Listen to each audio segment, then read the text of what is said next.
The show was not created by a medical professional. It was done by one man and his guests on the show talking about their struggles with mental illness. If you are having thoughts of suicide or in a state of distress, reaching out is the first step towards safety. Call the National Suicide Prevention Hotline at 1-800-273-8255 or text TALK to 741-741 to text with a trained crisis counselor from the crisis text line for free 24/7. If you know someone who may be at risk or struggling with depression or anxiety or any mental health issues, please follow everything in the description below to help those that are in need. Life can be so very rough. Sometimes I get sad. What do you do when you get sad? This is Something Gives with Josh Ronquist, a show from the mind of someone dealing with mental health issues. One to talk about life, mental health, and music with musicians, fans, and those in the business. I want to feel good about myself, and I don't know how. How do you not be sad?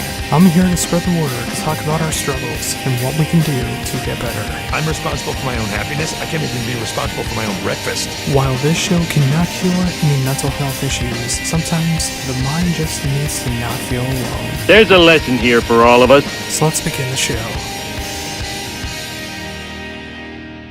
Hey everybody, this is Josh Ronquist here with Something Gives with Josh Ronquist. It's been a little bit since the last episode, and I just wanted to give a quick update on everything that happened in the previous episode. My friend, Melvin, actually heard the show and said that it affected him in a way that he never realized. And he really loved everything that I said about him on the show, and it's actually helping him to keep going. And that just means the absolute world to me that he cares that much, that he knows that I care that much as well. But he is doing fine, he's recovering. As far as I know, we still haven't kept that much in touch, but I know he's still around. And knowing that I was the last voice he wanted to hear before he attempted suicide is, in a really horrible way, a great feeling that he cared that much about me, but it's also haunting to me if it would have went full through with the suicide.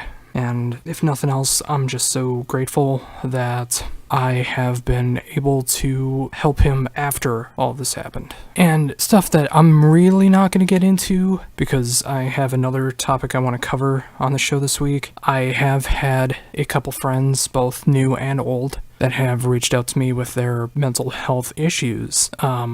One that I've dealt with in the past and helped try to save their life. One brand new. And I've been doing everything I can to try to be there. Being there with my stories, the ways that I recuperate, what I try to do to keep going. Because that's all we can really do, isn't it? Unless we decide to take our own lives, we only have one way. We can't go backwards. We can't go side to side. We can only move forward, whether we want to or not, unless we put an end to it, which should not be the end game. It should be reaching that finish line, seeing what you can accomplish before reaching that finish line that life has set out for us. And with that said, I think it's time to get into why I named this episode, I Want to Tear This World Apart. If you haven't noticed by the 5th episode of the show, I name every episode after a song that I feel really relates to the episode. And this one fits so perfectly after some events that happened today. My brother. Where do I even begin? If this is the first time you're checking out the show, or if you just need a refresher from past episodes, my brother is the biggest cause of my suicidal depression. He, from my youngest memories, has tormented me in ways that should not be done. Ways that I really shouldn't even be talking about publicly. And I won't necessarily do that, but some things that are absolutely unforgivable. Ones I will mention, he pretty much prevented me from ever having a girlfriend in high school with all the derogatory things that he said about me, the rumors he personally spread himself towards me. Every day that he came home, he found a new way to torture me, being it mentally, physically, emotionally, traumatically, so many different ways. As much as the horror stories from 2000 and 2009 have really affected me in terrible ways, my brother is that constant reminder and feeling that I will never be good enough, which is so hard to possibly believe knowing me. While I'm nowhere near top of the totem pole when it comes into the work I do, and a lot of people say that I am. There is some great people out there who think that I am the best interviewer alive. There are people out there who think that no one can do a better interview than me. The range that I cover, all the bands that I expose, so many bands that I've helped people to discover that they wouldn't have found out on their own, be it through my interviews, be it through the radio show, be it through the reviews, be it from what I talk about on social media. Some people think that I am the coolest guy alive, and that everything I do is just simply amazing. But to me, because of my brother, I feel like I will never grow. I feel like I will never be good enough. I feel like an absolute failure at everything I do. No matter how well an interview does on YouTube, no matter what band shares my show, or a review, or an interview, I feel like I absolutely sucked at what I did. I can't have joy for myself. 30 years into my life, and a good 19 of those 30 years, I really don't know what happiness is. I don't know what it is to be able to have a smile on my face and be able to keep that smile on my face. And I 100% blame that on my brother. Well, I only mentioned a couple things before. He used to beat the crap out of me every chance he could until I was able to fight back. Then it turned into verbal, traumatic, emotional, mental abuse because my brother is the absolute master of manipulation. He will make you feel like the most worthless human being that you could ever imagine to be. And I blame that on my parents. They spoiled my brother rotten into debt, into losing our home to make sure that my brother got everything he wanted. Whereas they didn't want to make the same mistake with my brother as they did with me. I did not get any kind of treatment like that. I've worked for everything that I have in my life. And I know they still do it. Even with my parents being on Social Security, they are still giving my brother money every week. I know every girlfriend he's ever been with, they used to beat the crap out of each other, and my brother's actually gone to jail for domestic violence. And I wouldn't be surprised if he's gone to jail since. I do not keep in contact with him. At least I try not to. And he just, for some reason, will never be happy. I think it's because he always got what he wanted, all the time, and if he didn't, he would throw the biggest fit. He would beat up anybody that didn't give him what he wanted. He would manipulate you until you gave him what he wanted. And if you still didn't budge, he would find a way to mentally destroy you. And that's what he's done with me. And I just could not feel worse about it. I hate it so much. And the biggest thing that he's done to me, outside the physical abuse, outside of making me feel like an emotional failure, making me feel like I will never accomplish anything in my life, just these things that he just pounded into my head every single day until I finally moved away, and then it became less frequent, but he still did it anyways, was one of the biggest fears when you do have mental health issues, and that is angsting me, egging me on to kill myself. He's done it for decades now. Decades.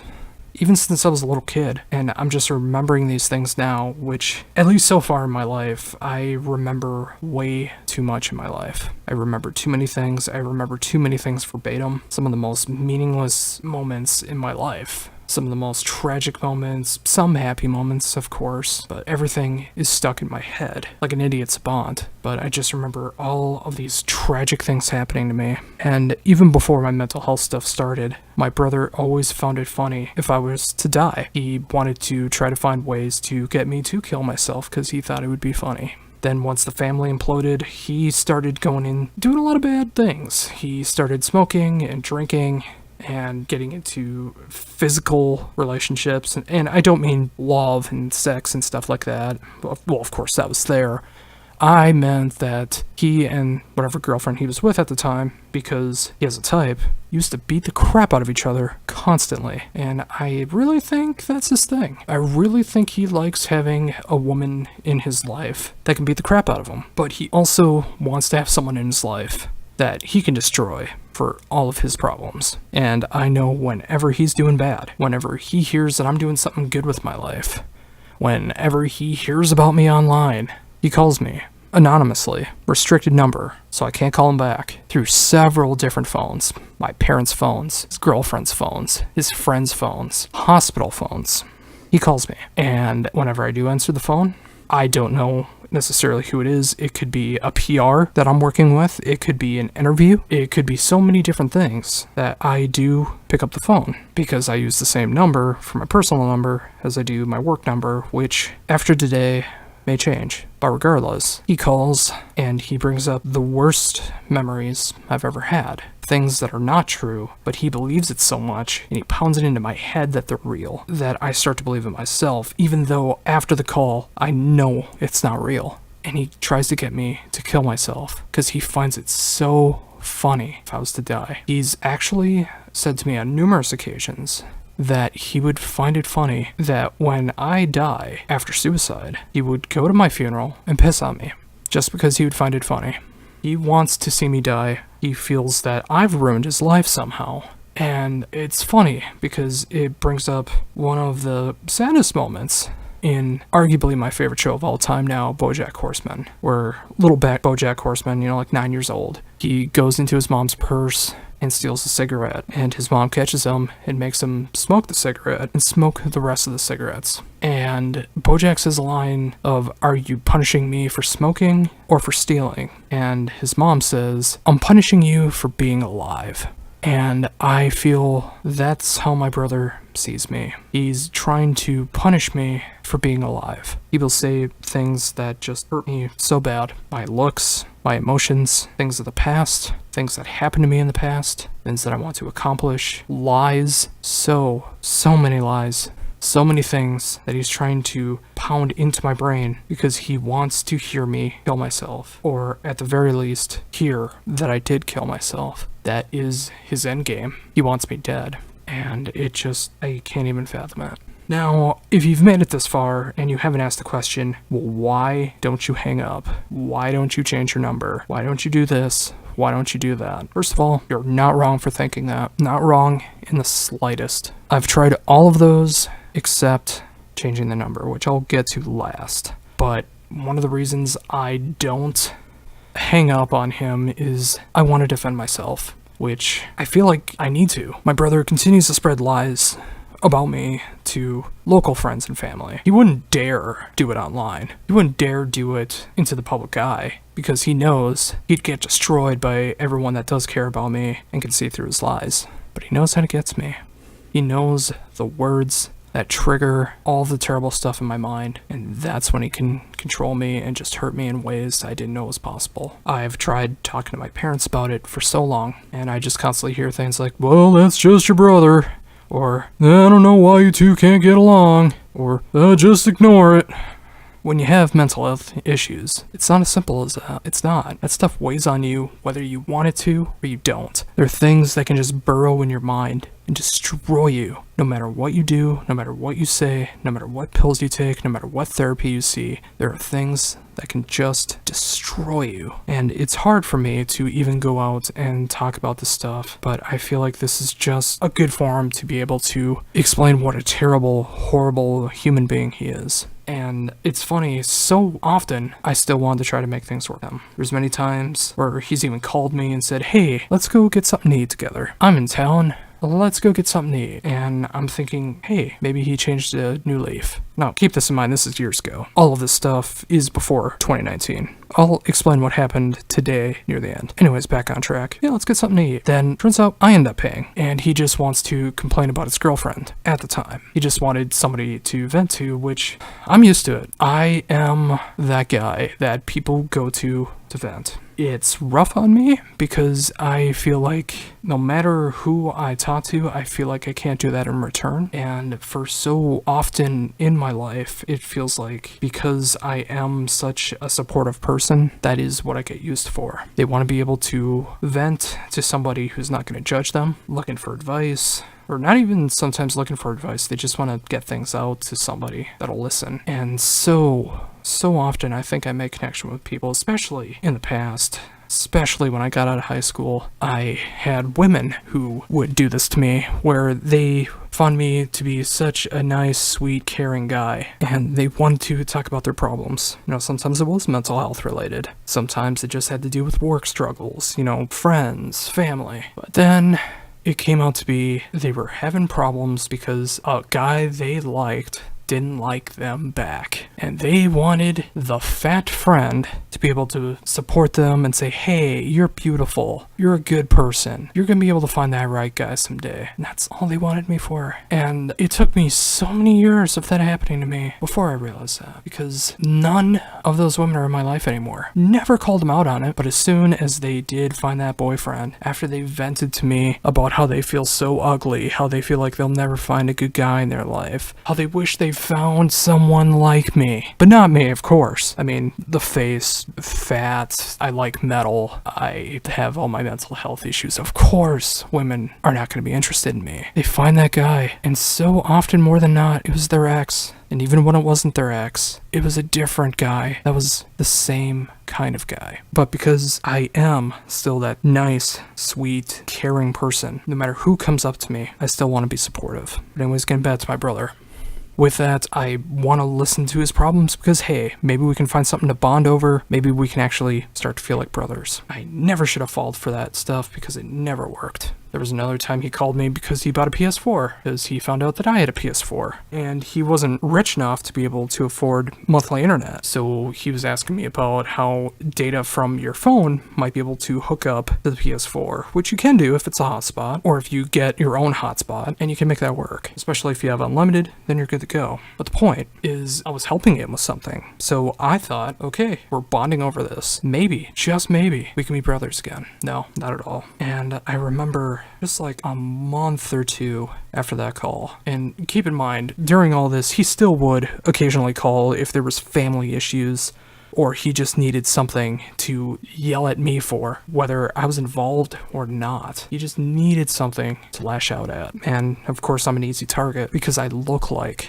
I can't defend myself. And around him, at least mentally, I have the hardest time doing it. But even when I am able to defend myself, there's many times I've been able to do that successfully where he stopped and he hung out. It still pushed me to this end of suicidal thoughts. And it just destroys me every time. Anyways, a month or two after that PlayStation 4 thing, my mom was in the hospital for breaking her hip. It's actually a really sad story with my mom. She fell on her dog and broke her hip. And not just that, she actually landed on the dog so hard that he died not long after. To me, that is absolutely heart-shattering. But anyways, like a good son, despite all of the problems that I have, and I hate that, I still want to try to be a good son. So I went to go see my mom in the hospital, spent a few hours there. My brother saw me there. He was there with his girlfriend, stayed for about 20 minutes. He couldn't stand the sight of me being there. And I'll never forget the words as he left. Did you see his hair? He looks like a, and because I refuse to use the word anymore, it's a word that rhymes with maggots, which if you haven't seen a picture of me, I have long hair. I've been growing out my hair the last 4 years. It's past my shoulders now. Actually pretty proud of that. For so many years, I've had short hair, sometimes the shaggy look. One other time, I actually got it almost to my shoulders before I decided to cut it. But 4 years ago, I just decided, screw it, I'm growing my hair out. I've been doing that since. And with that, I realized nothing's changed with him. And what makes that worse is he doesn't just do this to me, he does it to my parents as well. He manipulates them, he says horrible things about them, he's stolen money from my dad. My dad and my brother have the same name. My brother's written checks with my dad's name on my dad's checks and used them to get money. Stealing literal money from my dad. And my dad won't do anything about it. And it's funny, I spent a few hours there with my mom. She was sleeping off and on because of the morphine they were giving her. And my brother decided to call my dad and say a lie that I left early from seeing my mom because I didn't want to be there. And my dad tore me a new a-hole for doing so, not believing me in the slightest. I was there before my brother. I was there after he left. I left when my mom finally woke up after getting ready for dinner at the time, so I could get dinner myself. And all my brother has to do is say these lies, and my parents instantly believe him, and they hate me for it. I've heard it from both my parents that they hate me. They will deny it now, but they've said it in the past, and it stings me every time that I think about it, which is a huge reason why they're not a part of my life anymore. But my brother somehow, like a bad case of herpes, he shows up at the most unexpected times, or in times of stress, and just makes everything worse. Now, getting on to today. Over the past month, I've been really struggling mentally. As you may have guessed from the last show, losing a dear friend of mine to circumstances that I'm still not sure what happened with Mike. With Melvin, of course, trying to commit suicide. things that have been affecting me for quite a long time now. And of course, the other struggles of mental health, getting my life back in order from all the stuff that happened earlier in the year. My brother tried doing the same stuff again. He didn't just call once, or twice, or 3 times, or 4 times. You want to take a guess how many times he called me? You're not going to believe it. 13 times he called me. And I know it was him. I know his style of calling me. He calls immediately after I ignore the call. And he does it in such succession. It just makes him so furious when I don't answer, because there's so many things that he wants to say to me to try to get me to kill myself.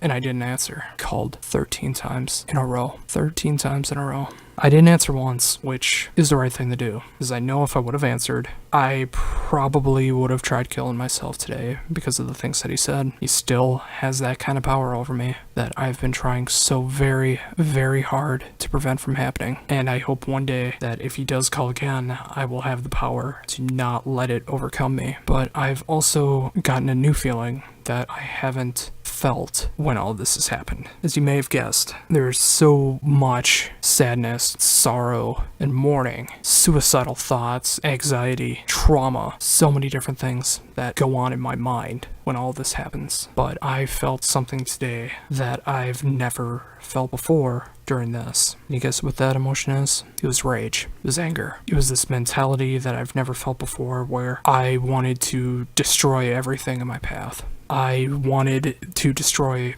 everything in my home. I wanted to break everything. I wanted to smash my brother's skull in so he could never do this to me again. Of course, I would never do that for so many various reasons. I don't know where he lives. I don't want to know where he lives. I never want to see him again. If I ever see him again, I'm going to end up curled up in a ball, so scared, because again, he just has this way of destroying me. And I know when the eventual day comes that my mom dies or my dad dies and I go to the funeral, even though, of course, in a normal state of mind, it's not possibly conceivable of it being true. But my brother will find a way to blame the death on me. Could be from old age, could be from health-related issues. My parents are not the suicidal type, but I will be blamed for it. And he will make me feel such a way that it will be my fault. He will say that they died of a broken heart because I didn't reach out to them anymore. He will say these things that will burrow into my mind, and it will destroy me again, unless I find a way to prevent that from happening. Now, some of you might think, well, just don't go to the funeral. And you might be right. Maybe I shouldn't, but I still feel this obligation to try to be a good son, even if it's one last time. But again, with the rage, I feel so much anger towards him for doing this to me. Every time he calls, I know his patterns perfectly when he tries to call. It's always different numbers, as if he thinks he can trick me into picking up the phone. I didn't do it this time. Every subsequent time, I just got filled with more rage. And I'm not an angry person. I try to be as cool, calm, collected, and mellow as I possibly can. Whenever I do feel anger, it's usually towards me, either for things that are not true, that were pushed in my mind to believe to be true, or for allowing myself to be this way for so long. But regardless, it's a new feeling, and I think that that could lead to eventual acceptance. I accept my brother for who he is. Now, do not at all get that confused. Acceptance means that that's just who he is. I can't change him. I don't want to change him. That's who he is. Forgiveness, on the other hand, I can't do. While many religions tell you to forgive and forget, I can accept who he is and try to move on. But that's the closest I will ever get. I can't forgive him for what he's done. So many of my suicide attempts is because he's tried to push me to believe that this is on me, that so many things that have happened in life, be it me, things involving me, or things not involving me, are my fault. Just this horrible, toxic waste of a human being is capable of doing such horrendous, horrifying, unspeakable things, and that is why I'm making the show today. Now, again, you're probably wondering again, why don't I change my number? There's 2 reasons for that. 1, it's a business thing. Being able to give my number out to all of my contacts is almost impossible with how many that I have. And 2, he's always going to find a way to get my number. Believe it or not, what I do is a business. Unless I get a second phone and change both numbers, I have to have a work line. It's what I do. And my work line is available. I give it out to all the PR that I work with. I give it out to bands for interviews. I give it out to friends. There are ways to get it. I can't avoid it. Now, the other thing that you're probably thinking of is, well, if all of this is happening, why don't you just do the smart thing and get a restraining order, which that makes so much sense. We're absolutely right for thinking that. I 100% should get a restraining order. But the problem is, I don't have probable cause, so it can't work. I have to have him recorded. I need to have evidence that he's done this. And unless it's an interview with consent, I don't record phone calls. So I can't prove it. All it is hearsay until I can prove it. I can try to tell the most convincing story I can. This is me being honest with all of it. But unless there was a way to get a restraining order, I don't see a way that he'll stop. And the worst part is, I don't think he cares. I think he wants to go to jail. I think he wants to go to prison. As long as it means that he was successful in trying to get me to kill myself. So that's all he wants in life, is to see me die. But again, with this rage, so many times I've thought to myself, he's right. It'll finally stop if I just end it.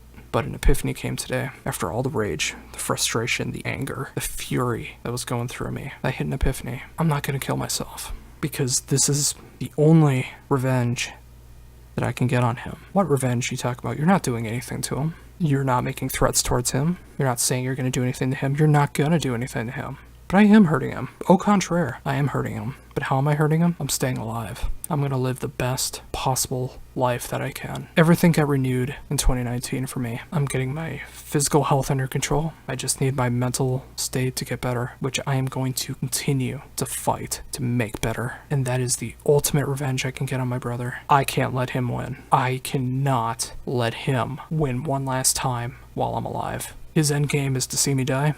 I'm sticking it out to the bitter end. I'm going to live the most successful life I can. I'm going to push myself harder. I'm going to do more of what I possibly can to be happy, healthy, successful, and hopefully in time being able to destroy everything of my past so I can start anew and tear this world apart that I once knew and make it my own again. And if you're listening, if you have anything like this, if you have any toxic people in your life, there's a few ways to go about it. One, if you can, cut them out of your life completely. You block them on social media, you get rid of their numbers, you get rid of any old messages, you cut them out of your life. You can either tell them how you feel. For some people, this will work, and they might see the errors of their way. And there's some people, like my brother, who will just laugh at you and say horrendous things to you that will destroy you. But third, the most important thing that you can do, the best thing you can do in these situations, if you can't cut them out of your life, don't cut them out of your life. Make yourself better. Get in better shape, physically, mentally, emotionally. Success is so important to the human mind, and we all have our own different terms of success. For some people, it's getting a promotion at work. For some people, it's being on a sports team. For some people, it's getting enough money saved to end up at a goal, be it a destination festival, or a house, or marriage. Or for some people, just getting a t-shirt, or going out to a fancy meal. There's so many different things. But the point I'm trying to make is don't let them win. Those people that try to bring you down, you do not let them down. You shove it in their face how happy you are, how successful you are, and you push yourself harder than you ever could, more than you ever thought was possible. You keep pushing yourself until you are happy. If you gotta fake it till you make it, you fake it the best you can until it's not a lie anymore. You push yourself, you work towards those goals that you have, whether it's just being happy or working towards those goals. And you eat that big, crap-eating grin right in front of their face and show them that their toxicity can't hurt you anymore. You tore that world apart that you once knew, and you started anew. You can live your best life possible. Damn it. I think that's a great way to end the show. Thank you so very much for sticking around this long and checking out this episode of Something Gives.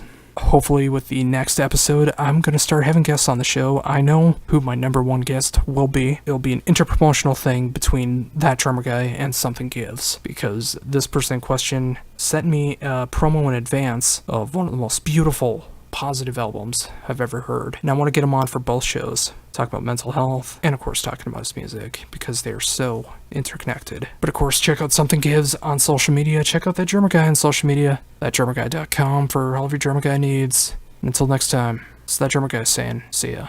This has been Something Gives with Josh Ronquist. Tune in next time where we continue the discussion of mental health, music, and life in general. Make sure to check out all your favorite social media sites to follow what I do as Josh Ronquist and That Drummer Guy. And until next time, just remember, it's always worth it. Hang in there, stay positive. It's worth the fight.